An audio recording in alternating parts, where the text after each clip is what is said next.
Kính thưa cộng đoàn, trong giờ hành hương Đức Mẹ hôm nay, chúng ta cùng nhìn lên bức linh ảnh mẹ, cảm tạ mẹ vì đã truyền cầu cùng Chúa cho mỗi người chúng ta. Chúng ta cùng nhau hợp lòng cầu xin mẹ cho chúng ta cùng học nơi mẹ lòng phó thác và cậy trông vào Chúa. Bởi vì mẹ đã hoàn toàn tín thác vào Thiên Chúa, tín thác với niềm xác tín Chúa sẽ thực hiện những gì Ngài muốn nơi cuộc đời của mẹ. Lạy mẹ, xin dạy cho chúng con biết phó thác và cậy trông vào Chúa như mẹ. Xin mời cộng đoàn đứng, chúng ta cùng cầu xin ơn Chúa Thánh Thần.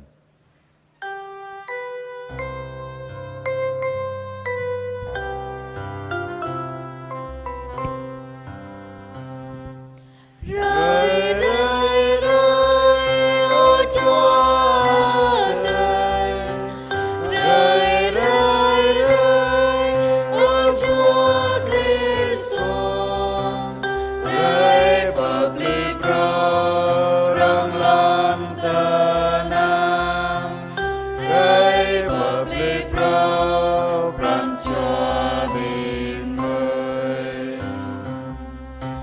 Rơi vô tộc rơi với tộc nan hà mà tây, tô bố bật lại tô Giêsu Kitô qua mời. Lời thần kia của Đức Chúa Trời, lời thần kia của chính ngôi lời, xin Ngài hãy đến cánh tâm trần gian, xin Ngài hãy đến cánh tâm lòng con. Lạy Thiên Chúa, lạy Cha đấng giàu lòng thương xót, Cha đã ban cho chúng con một mẫu gương sống phó thác và cậy trông là mẹ Maria. Xin Cha đoái thương nhầm lời mẹ truyền cầu cho mỗi người chúng con, để nhờ mẹ truyền cầu chúng con sống đức tin ngày một mạnh mẽ và luôn hướng lòng về Cha, để phó thác cậy trông.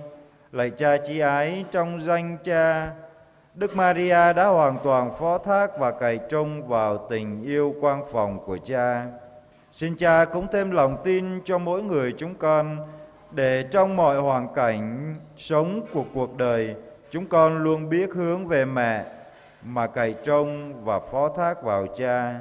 Chúng con cầu xin nhờ Đức Kitô Chúa chúng con.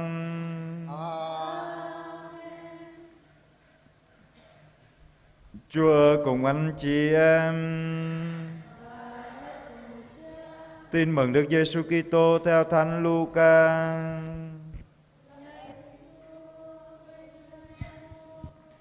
Bởi Elizabeth có thai được 6 tháng thì Thiên Chúa sai sứ thần Gabriel đến một thành miền Galilee gọi là Nazareth, gặp một trinh nữ đã thành hôn với một người tên là Giuse, thuộc dòng dõi vua David. Trinh nữ ấy tên là Maria. Sứ thần vào nhà trinh nữ và nói: Mừng vui lên hỡi đấng đầy ân sủng, Đức Chúa ở cùng bà. Nghe lời ấy, bà rất bối rối và tự hỏi lời chào như vậy có ý nghĩa gì. Sứ thần liền nói: Thưa bà Maria, xin đừng sợ, vì bà đẹp lòng Chúa. Và này đây bà sẽ thụ thai, sinh hạ con trai và đặt tên là Giêsu. Người sẽ nên cao cả và sẽ được gọi là đấng tối cao. Đức Chúa là Thiên Chúa sẽ ban cho người ngai vàng vua David tổ tiên người. Và người sẽ trị vì nhà Gia-cốp đến muôn đời, và triều đại của người sẽ vô cùng vô tận. Bà Maria thưa với sứ thần: Việc ấy sẽ xảy ra cách nào, vì tôi không biết đến việc vợ chồng. Sứ thần đáp: Thánh thần sẽ ngự xuống trên bà, và quyền năng đấng tối cao sẽ rợp bóng trên bà. Vì thế đấng thánh sắp sinh ra được gọi là con Thiên Chúa. Kìa bà Elizabeth, người họ hàng với bà, tuy già rồi mà cũng đang cưu mang một người con trai. Bà ấy vẫn bị mang tiếng là hiếm hoi, mà nay đã có thai được 6 tháng. Vì đối với Thiên Chúa không có gì là không thể làm được. Bấy giờ bà Maria nói: Vâng, tôi đây là nữ tỳ của Chúa, xin Chúa cứ làm cho tôi như lời sứ thần nói. Rồi sứ thần từ biệt ra đi. Xin mời cộng đoàn ngồi. Này, tôi là nữ tỳ của Chúa, xin Chúa cứ làm cho tôi như lời sứ thần nói.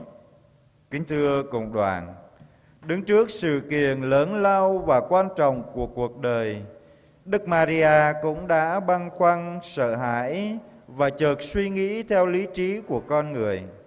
Đoạn tin mừng mà chúng ta vừa nghe cho chúng ta thấy rõ điều ấy.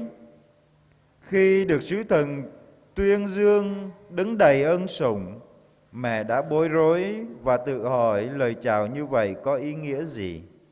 Mẹ đã không tự cao tự đại vì là người tốt lành, nhưng mẹ hạnh phúc và tạ ơn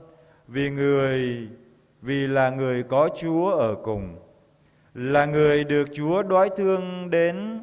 Niềm vui ấy mẹ đón nhận với lòng tín thác hoàn toàn vào Thiên Chúa, với xác tín rõ ràng Chúa sẽ thực hiện những gì Ngài nói với mẹ. Lạy mẹ, mẹ đã nêu gương cho chúng con về lòng phó thác và cậy trông vào Chúa. Với tâm hồn bình an, mẹ đã phó thác hoàn toàn vào Thiên Chúa, bởi mẹ đã tin tưởng cậy trông vào Chúa. Không chút nghi ngại, mẹ đã đón nhận và tôn thờ Thiên Chúa là Cha và là Chủ của cuộc đời mình. Và hơn hết, mẹ đã đặt trọn cuộc đời mẹ vào trong Thiên Chúa như một người nữ tỳ hèn mọn. Người nữ tỳ thì hoàn toàn làm theo ý chủ. Xin cho chúng con cũng biết học cùng mẹ, phó thác, học đón nhận ơn Chúa trong bình an không chút nghi ngại. Xin cho chúng con cũng biết đặt trọn cuộc đời của chúng con vào tay Chúa quan phòng, với niềm xác tín Chúa thực hiện những gì Ngài muốn trên cuộc đời của chúng con. Lạy mẹ, chúng con còn giữ cho mình cái tôi ích kỷ, sự tự cao tự đại, hay vinh vang với những gì mình đạt được. Xin mẹ cầu cùng Chúa cho chúng con biết khiêm nhường, biết sống sao để danh Chúa lớn lên trong chính chúng con. Xin cho chúng con dám nói như mẹ: Này, tôi là tôi tới Chúa, xin thực hiện nơi tôi những gì Ngài muốn. Tôi mai từ dòng càng khắp rồi này ta một tròm hàng rụp linh lang mị Maria mị ở non gum churu ta haram tui mị Maria abi pranchoa in cơ qua giang ngày đây bô bực lai bô vay lăng prơi cơ nhu rồi câu mị Maria eo lại prơi cơ abi bang binta amang tờ lời hợp tiếp tụ tà ra này càng cơ haram tui mị càng cơ chin bô ngạ na cơ qua giang ngày đây amang dốc pra tum tờ lời ta bụp amang tờ lời hợp tiếp tân đêm rơi này do cơ tờ lời ngạ an tờ lời ư an ta bô tờ lời bờ đi ta bô tổ bơi ta bô lu linh bẹ mạng bù màu cru hiam bị trao lại binh ta keng cơ arang ư an ta đút ta bù thâu bờ rắp tờ lời hợp tiếp binh ta hiêm bạ rồi cơ anan mà giang qua giang ai tê tập bịa rồi đá amang tờ lời hợp tiếp ta bộ rồi câu mì eo lại rồi cả pi bang binta mau pran choa thâu in cơ qua giang ai tê amang job ra hàng tum tờ lời căng cơ hoại hoan cơ thoan hoại hủy hoành tum tờ lời job ra ta bụp amang tờ lời hợp tiếp tân đêm rơi này do cơ mau qua giang ai tê kẹt cây vây lăng hang bờ bụp rơi cơ binta đoạn đây hàng haram tui mị bẹ ở tới mai tới dòng căng cơ amang tờ lời hợp tiếp tụ tà ra này amang bran cho đạo gứt abibam binta chin bin bô ngạ na cơ qua giang ai tê hang abibran cho rồi câu cơ vứ cơ qua giang ai tê bờ bụp rơi chin bẹ cơ dốc tờ lời hàng tum rọa qua giang ai tê kiang amang tờ lời hợp tiếp Tabo. Gagbinta Kenang Mị Maria eo lại hàng Abibran cho Ahain cơ khoa giang hai tây do cơ khoa giang hai tây bồ roi mạ bồ bờ chin hàng bồ amra bờ bụ vây lăng rơi cơ binta nà nào mình nun giờ amang bran cho bani cơ khoa giang hai tây tụ ta ra này Abibran cho binta bây giờ cơ Mị Maria sa bè bờ nga cara amang bran cho binta bani cơ Mị hàng ra câu Mị eo lại rồi cơ Abibang binta.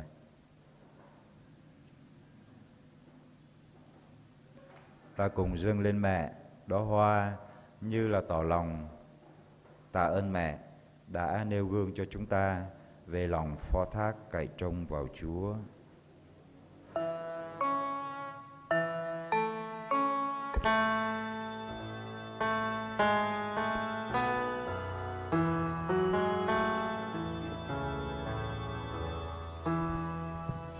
Nhìn lên ánh mẹ tay bồng Giêsu, con như trần thấy một trời yêu thương bao la hạnh phúc, rộng sâu khoan dung nơi ánh mắt mẹ từ nhân biết bao.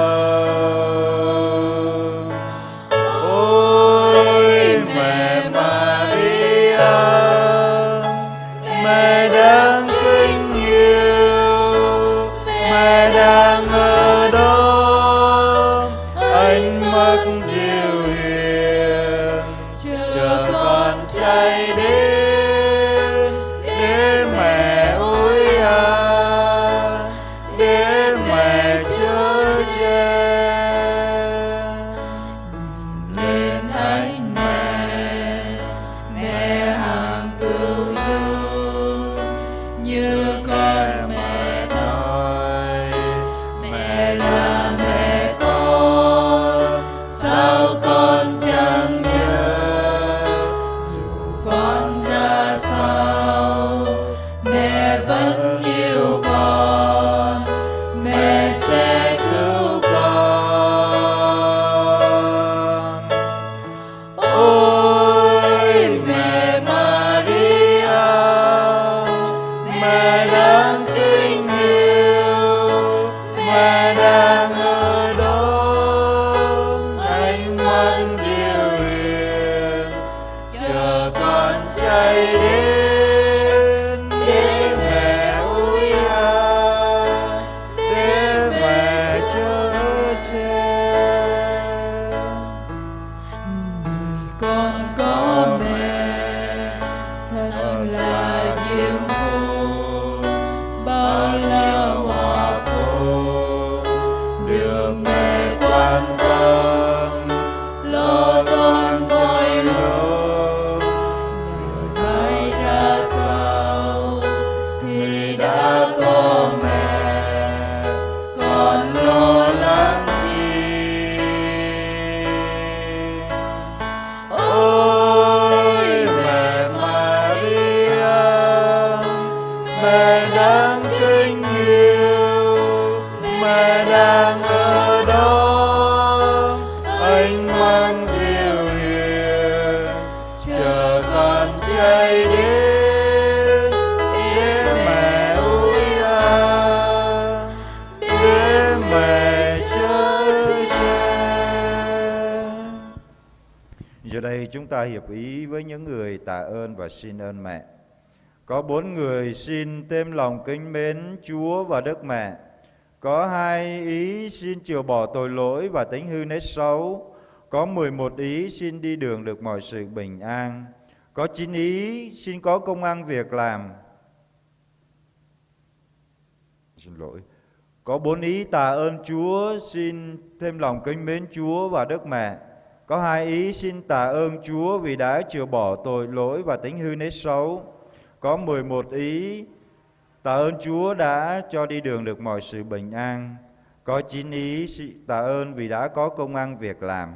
Có 6 ý tạ ơn vì gia đình đã sum họp hòa thuận thương yêu nhau.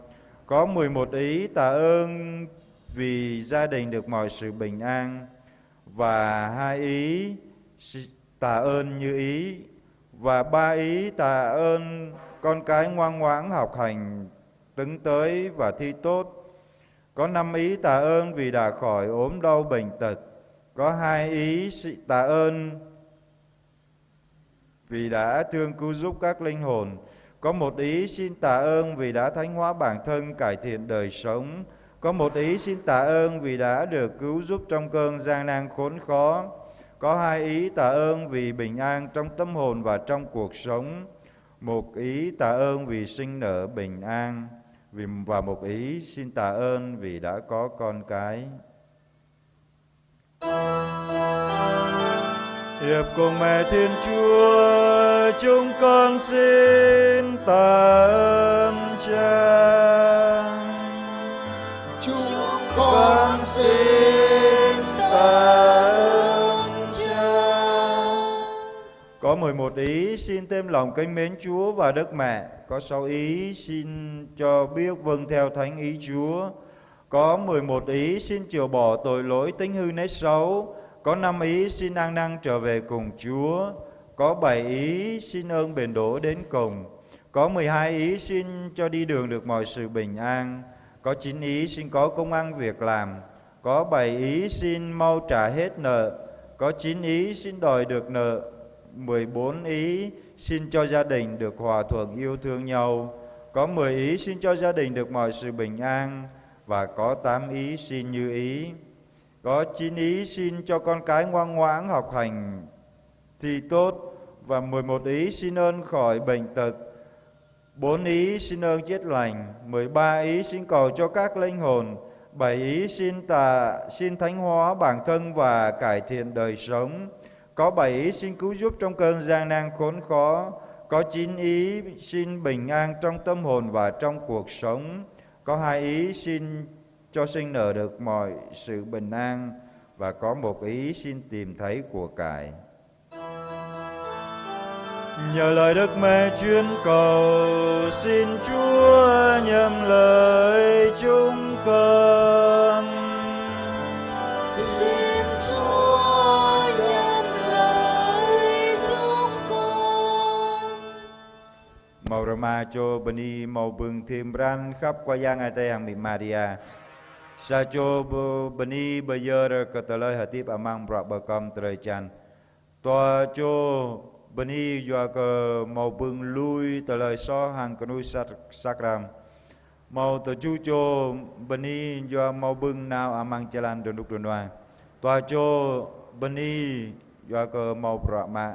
Sa cho Bani do cơ thành pla api hanu. Sa cho Bani tui mạc lại hanu arang đòn. Sa cho Bani do cơ sang nô bờ góp thâu mút rom hàng kiàng khắp. Sa cho Bani do cơ sang nô màu rần đúc đồn hoa. Rờ mà cho Bani do cơ xoay mừng rọa nọa. Toa cho Bani do cơ bờ hờ chi trời bô bập ly tờ lời hờ tiếp. Rờ mà cho Bani do cơ gum chru lâm tờ nạp tờ nòng. Sa cho Bani do cơ tờ càng nạ bạ hiam. Hang toa cho Bani do cơ màu nạ bạ. Hang ai bi pran cho binta Bani cơ mate. Cơ nàng bị Maria eo lại. Do cơ bị Maria eo lại. Rồi cơ binta màu đu bưng mang sa rơ bọt tờ chu ở này. Hiệp cùng mẹ Thiên Chúa, chúng con xin tạ ơn Cha. Chúng con xin tạ ơn Cha. Màu cho ban cho rờ câu bưng bờ thìm ran khắp qua giang a tê hăng bị Maria. Pluto cho rờ câu thâu mười hấp qua giang a tê. Rờ mà cho rờ câu bây giờ tờ lời hợp tiếp mang bọa bờ cầm trời chan. Lu sa cho rờ câu mau bưng lui tờ lời so hàng cả nuôi mà nuôi sakram. Pluto cho rờ câu hợp lọc đoạt lại hàng qua giang à tê. Lu nam cho rờ câu mau bưng cờ chấp tru bờ đút. Pluto rờ câu mau bưng nào mang chalan rờ nục rờ noa bà cho rờ câu mau brahma ban cho rờ câu thành là abi hẳn nữ câu cho tôi rờ câu tôi mạc lại hẳn nữ arang đom Plu rờ ma cho rờ câu sang nổ bờ góp thong mút cho mà mang bran chua kèng khắp Lu tòa cho rờ câu sang nổ mau tờ lời rờ nục rờ noa câu cho rờ câu mau bưng tôi ăn nổ kèng Nam cho rờ câu mau bưng ana sang hiam haram đi tôi plong trình tru tòa cho rờ câu bút lại mà nuôi trẻ chăm mang phùng dày gộp chót Plu câu cho rờ câu lâm rọ noa rờ plu rờ ma cho rờ câu mau bưng dày mạc Plu tòa cho eo lại rơi cơ bừng rờ câu eo lại rơi cơ bừng ạt choa bình gạo lấy lòn tờ na tờ chu cho rờ câu bờ chi trời chan bờ pli tờ lời hở tiếp tờ chu cho rờ câu gum chru lâm tờ nạp tờ nòng tờ chu cho rờ câu rờ nục rờ noa mang pran hang mang tờ lời hở tiếp tòa cho rờ câu tờ keng cờ nạ bạ hiam sa cho rờ câu mau nạ bạ hang tòa cho rờ câu màu bừng bu ép bu lại công ngàn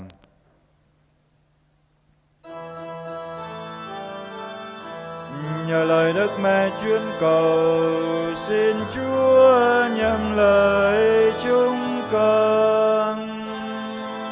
Xin Chúa nhầm lời chúng con.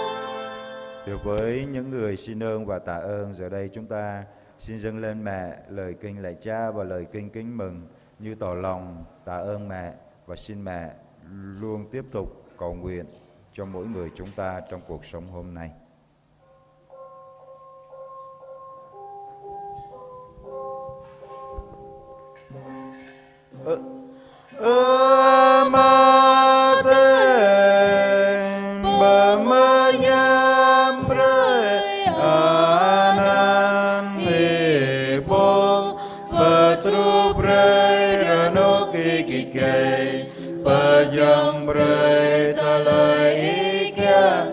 Lần ta nâng tôi gác cất luôn ano bông hoa riêng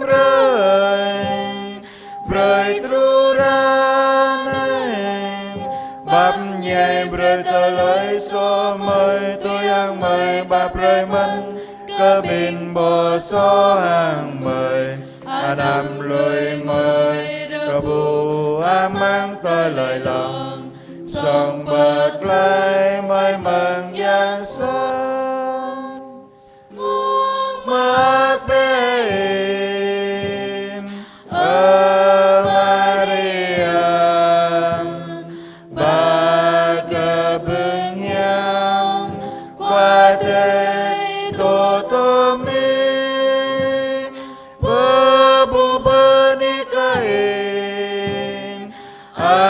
mang bên ang panika Yesu anak mengtani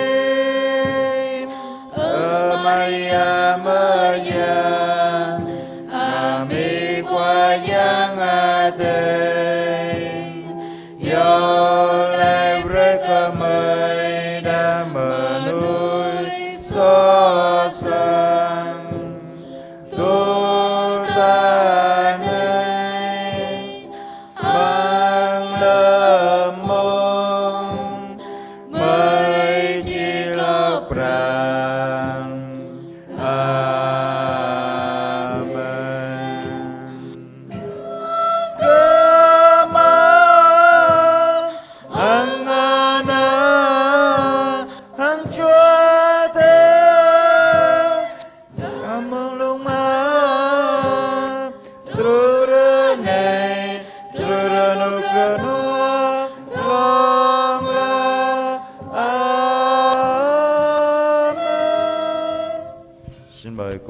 Quỳ chúng ta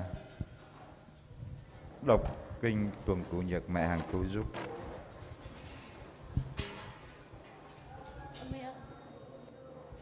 Rupamata nhằm lại ngạ pre cơ pran chua bin cơ mê klakani pangot ching hok ma khang renu krana y kar hang phun myang plu ba be bunga bao dập pương nham anun yơ Giêsu khoa anai tangan y po chau pre cơ bin cơ mê anun pran chua bin cơ mê pa ple pran khap cơ nhu lo từng Patu rada bay thầy y pa bu tale anay y yơ ching patu sing mừng qua pa thọ pre cơ bin cơ mê thọ re pat lai re pa ple tale ma a klong lar y yơ patu sing klam yarasi pa charang ka chap kit ke chalat ka nam mot ami kyang khap y ngạ pre cơ pra ka trao bin cơ mê chiêng yul ye hàng ngạ pre ách Giêsu khoa chiên tờ tu bịa mà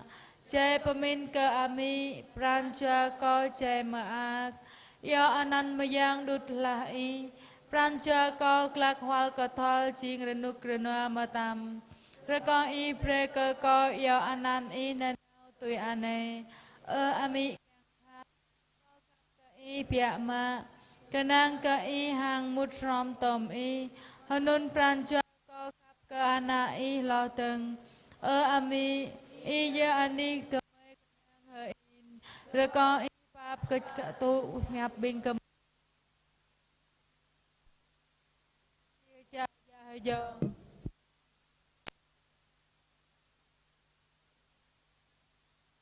rancha bình cơ mơ cơ năng hơi in cơ y hanun có cơ vư rồi có y kapap kum juru có nào amang job anito ano nào lâm giang sát lơ plai lâm mò tலை so lâm pึบtலைตนาบ amang tலைหติบหางเปียมาญู amang มงจิตลอปราณมีโปทอขับปาบระกออีเปรกก็ทอด้วยนาวเปอีนานาก็คือสิทนิตตะก็จรังด้วยนาวเปอีนนงะเปรกอีใจมือหยับก็ระกออีเปรกก็พึงยอมฟันอันใดมีอนองกุมยูรูระกออีปปูเปรยามกกหางโยไลกุมเปรกกตุตะอันใดหางลำมงจิตลอปราณอาเมนมีอนองกุมยูรูระกออีใบลางประกางบิงโปตอรำกอประกางก็ไออากอติมฟุนก็คุลชนุมยังก็เตจารกอก็สังอนอกอก็อเตอไมอเตอยองกอก็บิงอายัดทางอภิปังบิงโปตนาบตุจนุยก็บิงปงัจจาตออมังอนิปะอากายมิมาริยานองกุมยูรูระกออีโยไลกุมเปรกกอดาอันฟองโซโปไวลังประกางกอระกออีกุมยูรูกอลำกะบามลือทอด้วยนาวทรูปะอามิมาริยา